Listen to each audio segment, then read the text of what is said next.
Firstly, this home we're talking about isn't unusual. There are dozens of them up and down the country. But there are nowhere near enough, though, because there are 15,000 people in hospital who shouldn't be there. Homestay hospitals do a very good job in one respect. Keep these people out of the way, out of sight. Why here? Why Willoughby Road? Because wherever we try to set up one of these homes we're talking about, someone always asks that question. Some of the hospitals are better than others, but those that are worse. Some of you may have seen the newspaper exposés or the reports of the government committees. And you decide whether you want these people on your conscience or on Willoughby Road. What about us? What about our children? These are people who need our help to exist in the community. But they are not disturbed, they are not violent. Rubbish! No, fact. Oh, it happens. But the violence isn't the kind of violence you're talking about. It's them beating their heads against walls, trying to feel something, anything, even if it's just pain. If you saw some of the hospitals, you might feel that beating your head against a wall was a pretty sensible response. If you want to see how they can live, there are homes in Castlewich, in Selly Oak, in Birmingham. They're not afraid to invite you in to let you see what they're doing. Now ring me at the surgery, I will arrange for you to visit. And see if your prejudices can withstand the facts.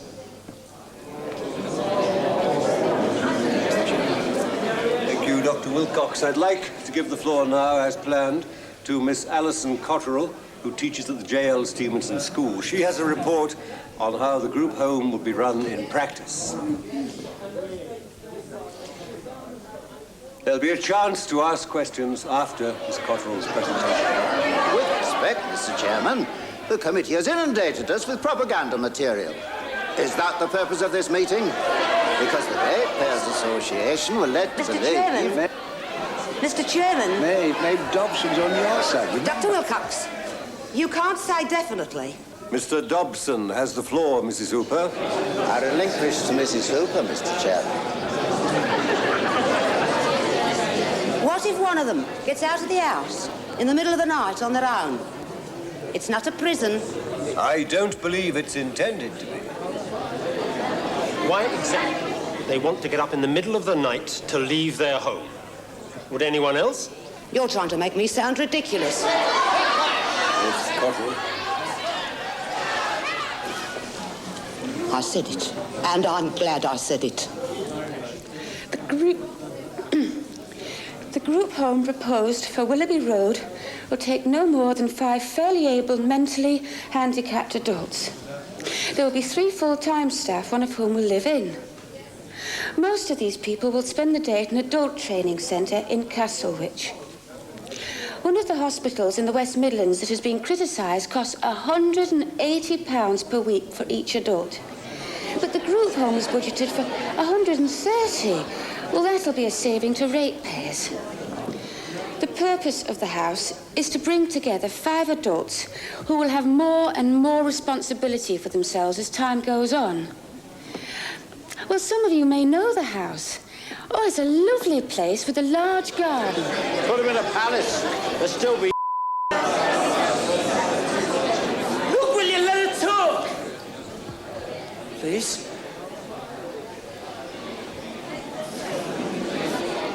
If you saw a handicapped person in your church, would you tell them to go?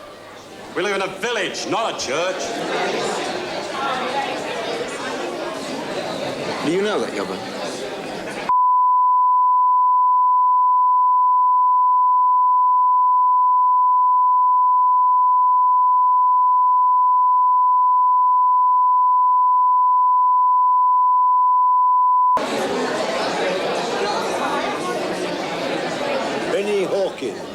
He's not a ratepayer. Let him have his say.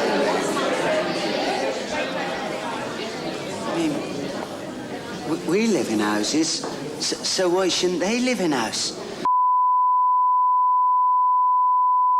What I mean is that just because they ain't ordinary people, they are ordinary people, same as what we are.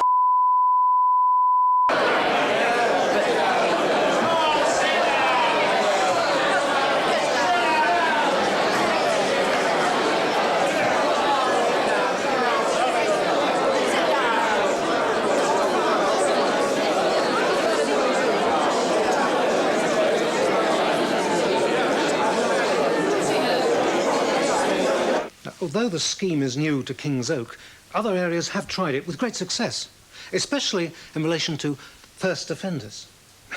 Now, I know one's first instinct is for punishment, but I really think this attempt to forge a link between the wronged and the wrongdoer, to try and foster a sense of making recompense, I really think that's much more worthwhile, don't you? Darling? Oh, yes, it's fascinating. The point is, Mr. Chance, we can't begin this scheme without your full cooperation. No, I can understand that. Mrs. Chance has shown a positive interest, but I detect a certain reluctance on your part. Now, look, let's get this straight.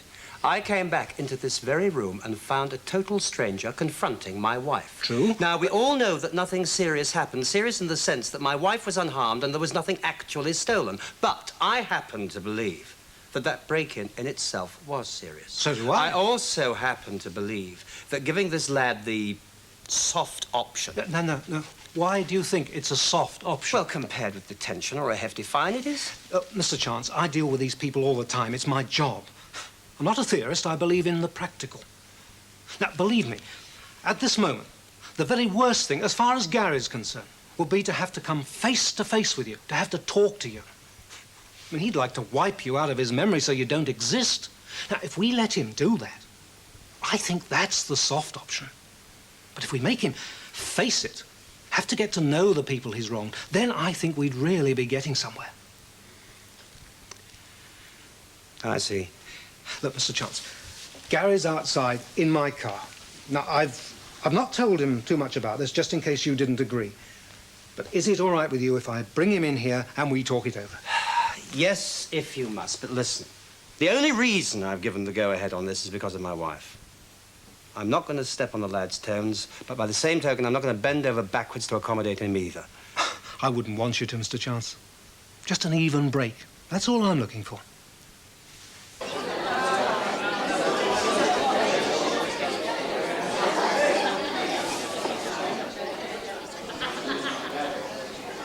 My name is Denise Paget.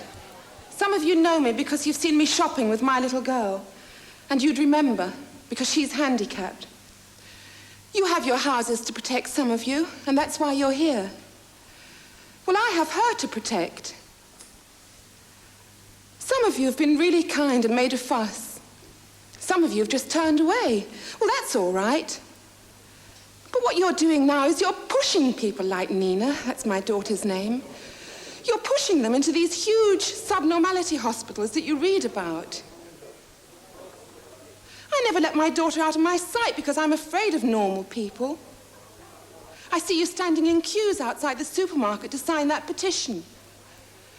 Well, I hope you realize what you're doing and how that makes me feel. I can take care of her now. But what about later on? The only future she's got is in one of these homes. It's not much. I mean, you wouldn't think it was very much, but it's everything for her. She'll want to grow up. I mean, you don't have to be normal to want to grow up in your own way. Do you really want to lock her away? Because she's a bit of trouble? She won't be. There'll be people to take care of her. Is it because you don't like the look of her? Well, I think she's pretty. I can't expect you to think so, but... well, she is pretty. And why should she have been allowed to live if it was to spend the rest of her life hiding from you?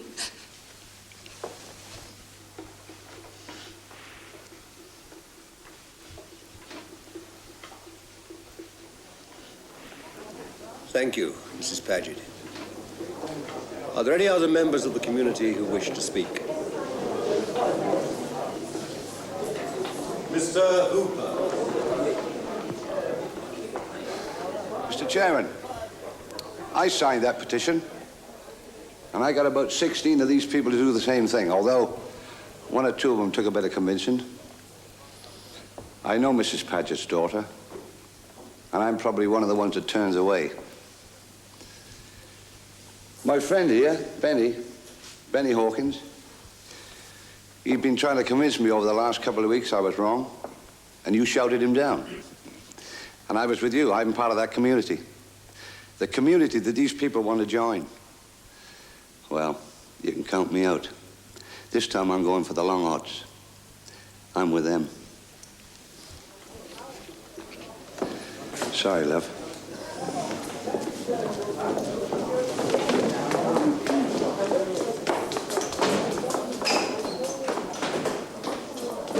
Sid! Look, Maeve, I want none of it. I've had enough in there. I'm proud of you, Sid. I am.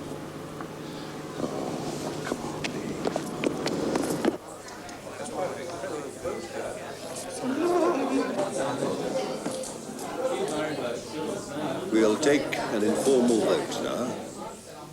Nothing binding upon any individual, nor upon the community. But it'll be the committee's best way of deciding how people feel, those people who were interested enough to attend this meeting. And to see if any minds have been changed. How many people are there in favor of a group home at the proposed site in King's Oak?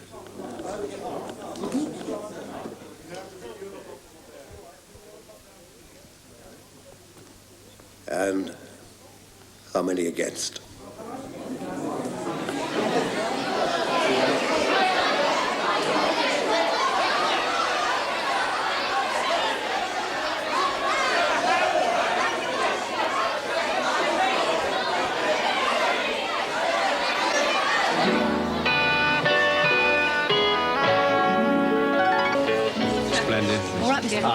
Your champagne is ready for you, and I have reserved the table. Oh, David, what a good idea. That's lovely. Congratulations, it's fantastic. You must be quite shell-shocked. No, I was just thinking what we've got left to do. We've got to raise a few £1,000s more, you know, for decorating and all that sort of thing. You realise that, don't you? Can't you rest on your laurels for one night, Sharon? Yeah, come on. Yes. Have your champagne. Of course I can. More champagne? Mr. and Mrs. Chance, Gary. Hello again. Hello. Do sit down. There, Gary. Right. Now, the idea is, Gary, that, well, I'm in a position to make certain recommendations to the magistrates. Now, with the cooperation of Mr. and Mrs. Chance here and certain reports that I will be submitting, I think I can persuade them to accept those recommendations. Now, we think that it would be a very good idea if you were to come here for a period of time fixed by the magistrates to work for Mr. and Mrs. Chance. Work? We're doing what? Oh, well, there's lots of things. I mean, well, there's the hole in the fence for a start, and I can't remember when I last saw a window cleaner. Right. Well, what do you think, Gary? Well, do I have to? I mean, they can't make me, can they? Well, no. This project depends on the cooperation of everybody concerned, including yourself. Well, I'll give it a miss, then. If it's all the same to you. I see. But surely you can... No, Mrs. Chance, if the lad doesn't want to, But then... why? Well, it's best, isn't it? They know what I've done. Leave it up to them. Oh, I'm not too early, am I, Sid? Huh? You said you'd give me a lift. Oh, yeah, tonight. That's my floods tonight, isn't it? Anyway, look, just let me have a look at what work I've got to do tomorrow, all right? If I got too much, I'm going to get hyped up over there at the boozer. I'll probably see more spirits than you will tonight, love, I tell you that. You know, I'm really disappointed in you, Miss Luke. I was going to ask you to pick up Kath Brownlow, but she's not coming. She phoned through to say Glenda was a bit poorly this morning, so I'll have to put myself into Mavis's tender hands. Well, don't say I didn't warn you. Oh, come on, she's going to be all right. All you got to do, love, is to keep that hat on. No problems, right? Just keep your hands on the table. After all, Ma Flood loves a challenge. Anyway, lads, I'll see you tomorrow. Yeah, see you, Sid. Ready, love? Night, Mike. Good night, Doris. Benny. I tried to stop her. I tried to warn her not to go. She's going to be right disappointed. You reckon? I don't reckon. I know. Well, there's nothing more to be said, is there? Apparently not. Well, anyway, thank you. Surely there must be something Oh, we come can on, do. Jill. The lad has had his chance. Look, would it be all right if I spoke to Gary on his own? Well, that's up to him. You know, just a little chat. Darling, can you give us 5 minutes? Can I offer you a drink? Yes, beer would go down very well.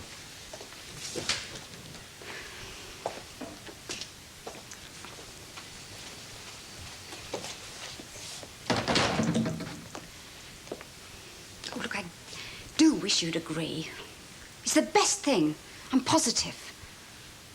Look, what happens if you go up in front of the bench? They're going to fine you, aren't they? I mean, £50, £20. Have you got that? No. Well, what are you going to do then? I don't know. Ask for time, I suppose. Oh, no, you won't. You know what'll happen, don't you? Your mum and dad'll pay the fine for you. Well, I'm right, aren't I? Yeah. I saw your mum in court. She was breaking her heart. I'd have given anything for her not to have gone through that. Yeah, well, you can't give anything, can you? It's done and there's no undoing it. Now, look, this scheme, I mean, why don't you talk to your parents about it? I'm sure they'll see it my way. I don't want to. But why? Because of him. Your husband. He don't go along with it, do he? Yes, he does. No, he don't fool me. I can tell. I'd do it for you, missus, honest I would. But him... I'd rather take what's coming. Thanks, sir. You've been real nice. It was the right, didn't you? Yeah, In the first Mandy, place, it was right. 2 gin and I knew I tonic, was right. please. Be right with you, darling. I'll talk to you later about that.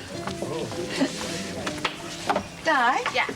Why did you have to go and tell Alison I am applying for the house parent thing? I didn't know it was supposed to be a state secret. Well, it makes it seem a bit underhanded, doesn't it?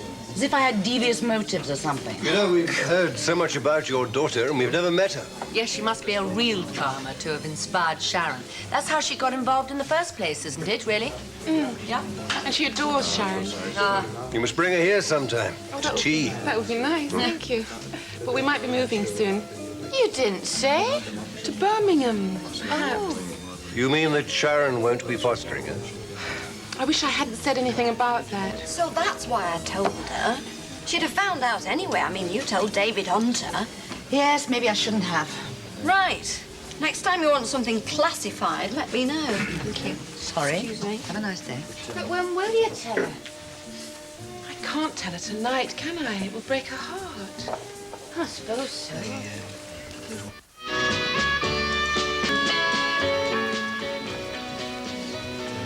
Denise? Tanina? Tanina. Tanina. Cheers.